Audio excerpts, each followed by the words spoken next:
Hey, Stephen, welcome back. Hey, Andrew, thanks for having me. I always enjoy our discussions and certainly want to extend a greeting to all of our listeners and viewers today. Yeah, absolutely. The last time that we chatted on the podcast, I introduced you and I joked about how many times you've won the office hockey pool. And sure enough, just checked the standings and there you are in first place. So if you don't mind, my first question is just, can you take a look at my hockey roster and give me some tips to improve? Andrew, I think one of the challenges with your team is you've got too many Boston Bruins on the roster. I know you're a big Bruins guy, but they've not had a great year. So maybe you want to switch that up a little bit. That could be the issue, but, emotions can sometimes get in the way of good decisions. Maybe that's a little harbinger of what we're going to talk about a little bit later on. So let's put aside the hockey talk for now. Let's get down to business. Maybe we can kick things off by taking a look back at 2024.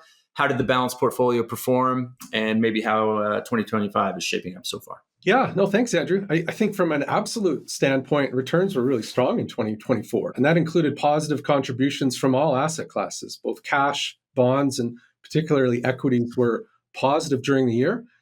And in many ways, that was a replication of what happened in 2023. That's the second consecutive year in which all asset classes were positive and led balanced strategies to strong absolute returns. Now, pause there and encourage any of our listeners to visit more.com. You can view that performance data in greater detail. What I'd also add, Andrew, is that in many ways, that absolute performance was a pleasant surprise. If we go back to the mood as we entered 2024, I would describe it as fairly cautious. Remember, we had an environment in which central banks were holding interest rates at peak levels because inflation had still not subsided back into their target ranges. So there was a period of time that lasted for many months in which interest rates were held at these peak levels. And more than one economist had been forecasting or at least alerting to the potential for a hard landing or a recession. The concern was that consumers may finally succumb to the impact of higher interest rates. I recall a number of stories about how consumers had exhausted all of the savings that they'd accumulated during the pandemic. Some were pointing out how unemployment rate in Canada, US, and elsewhere had been on the rise. We had an inverted yield curve. And then on top of that, somewhat murky economic outlook, we had the issue of equity valuations appearing expensive relative to historical averages. And so that cautious mood, here we are 12 months later, and lo and behold, we've averted a recession. We've seen inflation come back into target without causing significant damage to the global economy. And we've been rewarded with some very strong absolute returns for a balanced strategy. Yeah, it's an odd feeling when we have these consecutive years of really strong returns for people like you and me. It kind of gives us a nervous feeling going forward. But I wanted you to kind of take a look under the hood throughout that same period. Were there any notable areas, whether it was things that went very well or maybe were a little bit more challenging? Yeah, I think by far the greatest challenge for the year was our returns relative to our benchmarks. I mean, I've had many client conversations that are really quite pleased with the absolute growth in their portfolio. Market values are, very close to all-time highs. But there's a sense of disappointment or concern that our returns relative to the benchmark have underperformed. And, we get that. We're unit holders in the same strategies, and we see this every day. But I think about, we've been managing wealth for now 50 years, and we've been able to, for most of that time, do both. We've delivered strong absolute results, but we've also had strong returns relative to our benchmarks. But over that 50-year period, there have been moments of time when our particular style or our particular approach has not been as rewarding as investing in the benchmarks. And that's unfortunately where we've found ourselves of late, and that was certainly evident in 2024. Just shifting gears a little bit, just in terms of strategic decisions around asset allocation, what were some of the things that you were doing in the portfolio over the last year or so, if anything at all? Yeah, well, given, again, we spoke about that somewhat uncertain outlook as we entered 2024, and our approach was to keep a fairly neutral stance within the portfolio, within the strategy. And what I mean by that is we've got a long-term strategic target of 60% in equity. And we were diligent throughout the year of not allowing the strategy to stray too far from that 60% target.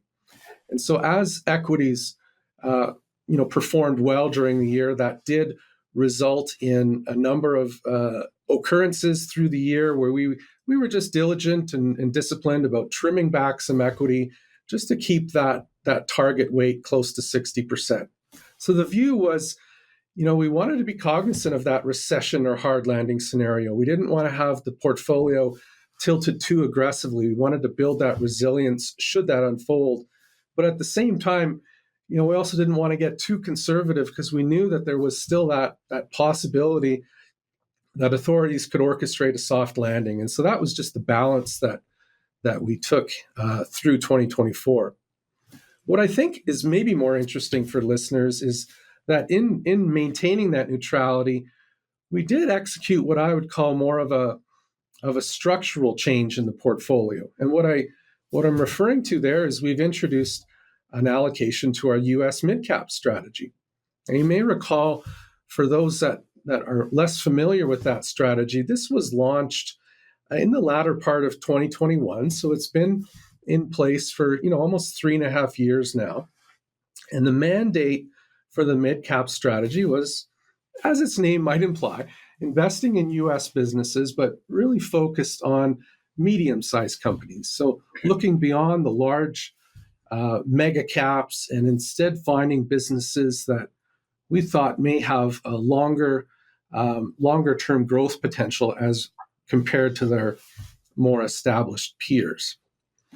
And what we found in early 2024 was by introducing the U.S. mid-cap strategy, not only could we better diversify the U.S. component of the portfolio, but it also allowed us to improve the valuation metrics. So our observation was that mid-caps were trading at more attractive valuations than their larger peers. And so by making that shift, which we executed in a number of occurrences through 2024, we feel we've been able to better diversify the portfolio, improve the valuation metrics, and by the end of the year, we stood at an allocation to mid-caps of about 3%. Maintaining that exposure to the U.S. market, which is fundamentally has shown some strength, but like you said, better diversification within that, better valuation opportunities for our stock pickers to go out and hunt for some great businesses that'll fit in the portfolio. On the fixed income side of things, the last time you and I chatted on here, you mentioned global credit and the potential that it may have to also improve diversification. Is that something that you continue to think about? Yeah. First of all, I love the fact that you're going through the archives and you're digging up conversations that we had at our last podcast. So for anyone who says that being a host is an easy gig, I think you're proving how much work that goes into it. But you are right. We did talk about global credit last time, and that continues to be something that myself and my co-manager, Greg Peterson, and the other members of the Asset Allocation Committee have spent the year looking at quite closely. So the global credit strategy was launched just over a year ago, and we've continued to just gain more and more confidence in the strategy.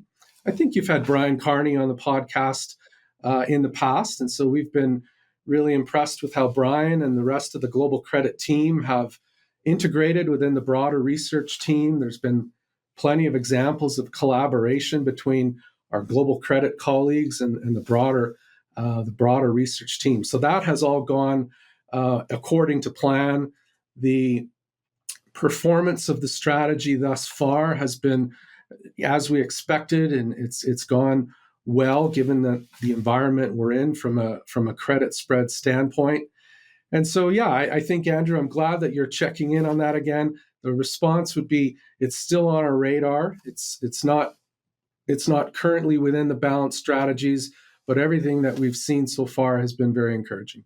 Yeah, and certainly Brian and the credit team are taking the same approach that many of our equity strategies and our overall strategy to the balanced portfolio, where risk management is at the forefront. And although that might mean, a little bit of a governor on returns relative to what we're seeing in the broader market, it is sort of the prudent way forward. Speaking of uncertainty and risk management going forward, We recently had Mark Rutherford on to talk through tariffs and the impact on Canadian equities. How do big, albeit somewhat unpredictable, things like the potential for tariffs influence investment decisions when you're looking at the balance strategy? No, really good question. I mean, you can't escape these things, right? Whether it's an announcement from a central bank on interest rate policy or the outcome of a too close to call election, and now your question here on, what will trade and tariff policy look like? These are, events that we watch closely. They're fascinating to observe, but ultimately, we don't feel we have the ability to consistently forecast or predict these outcomes. In many ways, they're unknowable. And I think even if you can predict the outcome, you then have to understand the market reaction. I mean, history shows that in some instances, markets price these things in well in advance. And when the actual event occurs, it ends up being somewhat of a non-event. In other cases, we see these types of situations lead to knee-jerk reactions where markets overreact in one direction and then move in the other way shortly thereafter. So from an asset mix standpoint, this isn't something that we will aggressively pre-position a portfolio for. We just don't think that's the prudent way and appropriate way to manage things from an asset mix standpoint. But what I would say, Andrew, is that these types of questions are often asked through an asset allocation lens. So tariffs are coming. What changes are you making at the asset mix level? And I think that there's another element to this, and it's at the security level. And if you had Mark on the podcast recently, I'm sure he spoke about how leading up to the U.S. election and leading up to the inauguration and the potential for this flurry of tariffs and changing policies, that they would have gone through the companies that they own in the Canadian portfolio and started to identify ones that might be more vulnerable should tariffs be enacted versus others that may be a little bit more resilient or less impacted by that type of policy. And obviously we didn't make wholesale changes to the Canadian equity portfolio, but at the edges, around the margins, we did shift capital away from some businesses that we thought could be more vulnerable towards others that could be more resilient. So I think that question, again, it's often asked from an asset mix lens, but there's a really important bottom-up security-specific approach that we can take in terms of managing risk and identifying opportunities that can be exploited. So tariffs aside, I will ask you from an asset allocation lens with so much uncertainty out there, how are you thinking about positioning the balanced portfolio from here on out? Yeah, well, I mean, we entered 2025 again fairly close to neutral. What we've seen so far in the year has been a really strong performance in equities out of the gate. So our allocation to equity has just naturally drifted a little bit higher than that 60% neutral. But I think more importantly, when we look underneath and look at the actual regional exposure, we continue to have an overweight to U.S. equities, and so that's looking at our U.S. equity strategy and our U.S. mid-cap strategy together. And so having that overweight exposure to U.S., where that economy has proven to be so much more resilient than many other parts of the world, we do find appeal in that. We still have an overweight exposure to international equities, where we've got a healthy allocation to Europe. So far this year, what we've seen is a bit of a change in leadership. It hasn't been the U.S. that's led markets higher, but Europe has outperformed the U.S. by a significant margin so far, and so that's a welcome development from the sense of our balanced strategies, given that exposure to international markets and our overweight exposure to Europe. We're still underweight Canada, and that's not because of tariffs. That's been a structural underweight for some time now. We've had concerns on just Canadian productivity, certainly the level of exposure to housing. I mean, Canadians are highly leveraged in the housing stance, and should higher interest rates start to impact borrowers. I mean, we're seeing a lot of consumers that had taken out mortgages at the ultra low levels in 2018, 19, 20. A lot of those are coming for renewal now. And so that, I think, can act as a drag on Canadian consumption, and certainly just overall Canadian growth in Canada has been somewhat uninspiring, especially given how much population growth that we've enjoyed. And so as that potential change in population growth changes, as our immigration policy is amended, there's some concerns on future Canadian growth. And so having an underweight to Canada has also been something we're comfortable with. And then I think I'll finish off, what are we thinking about going forward? It's maybe still more of those structural changes. So I think continuing to explore shifting more capital into the U.S. mid-cap strategy and having greater balance among the U.S. portion of the portfolio. And then, as we've talked about, continuing to explore global credit and how that may be a long-term benefit to the balance strategy. You mentioned a few already, but what are some of those broader investment themes that you and the team are watching closely? Yeah, good question on broader investment themes. I think there's two that come to mind. I mean, first, trade and tariffs is going to dominate the headlines this year. We're already seeing that, and it's changing very rapidly. That is front and center, and we don't obviously know exactly what these policies are going to look like.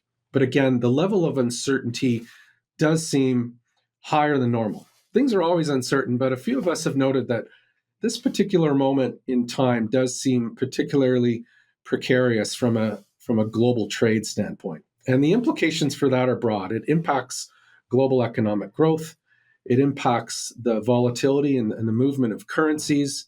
It'll be interesting to see how authorities respond to the potential imposition of tariffs, both from a monetary and from a fiscal standpoint. So I do think that this will be an important theme in 2025. And I think you want to just be, again, mindful of the fact that there's a broad array of potential outcomes, and you don't want to get caught off guard positioning the portfolio aggressively for one particular scenario. Maybe the other theme that I think is going to be pretty interesting, and this is maybe more of a longer term theme and not something that is going to come to a conclusion in 2025, but just the notion that we could be on the cusp of a real inflection point on productivity. We could see a real productivity boom. We've noted, a number of countries have, rejected incumbent governments and have started to shift towards more right-leaning leadership, where you have less regulations and maybe more of a focus on generating wealth as opposed to redistributing wealth. So that could be one source of productivity. But I think the other one would be just the how rapidly things are changing from an artificial intelligence standpoint. Thus far, so much of the attention and so much of the rewards have accrued to those, Magnificent Seven businesses and others that are in that AI space, the semiconductors, the producers of, the hardware and the models. But I think as time goes on, what we may see is the businesses that can harness AI technology, integrate that into their business model, and drive efficiency and drive productivity may ultimately prove to be the biggest winners of this trend. And I think that's something that as investors, I know each of our underlying asset class teams, as they're evaluating companies, that's at the back of their mind is, how does this business potentially transformed by AI? Yeah, it's certainly going to be a fascinating sort of thing to watch unfold over the coming years. I think you're right. We're just on the cusp of kind of the widespread adoption and infiltrating business models and also individuals and the productivity at that level. So, I was just thinking, the one final question that I wanted to leave you with before we sign off. You joined me today. You're meeting with clients on a regular basis. You're having these conversations that we just had. You're taking these questions that we just talked about. What's your final message to them as you end those conversations until the next time you get to talk to them? I think just recognizing that, uncertainty is high, right? We live in interesting times and there's things that are changing rapidly. But what we just saw last year was, I think, a good example where if you get too dialed into a particular scenario, you can you can find yourself offside. So our approach here is, again, to stay focused on a long-term perspective, to stay broadly diversified, to adhere to our philosophy and process, knowing that it doesn't always work in every moment in time, but we certainly feel that we've demonstrated over long periods of time what we're doing works. And so I think that the message that I've communicated to a lot of clients is like, this is an environment where you have all the ingredients to make a real big behavioral error. And I think you just you step back, keep your emotions in check, make sure you're not too greedy, you're not too fearful, and you got your eye on a long-term perspective as opposed to, what the next 3 months or the next 12 months might look like. That's a great message to leave at any point in time in history. So let's leave it at that. Stephen, thanks for joining us. And maybe a little bit later in the year, we'll check back in with you and see how 2025 is going. I'm looking forward to that. Thanks for having me today.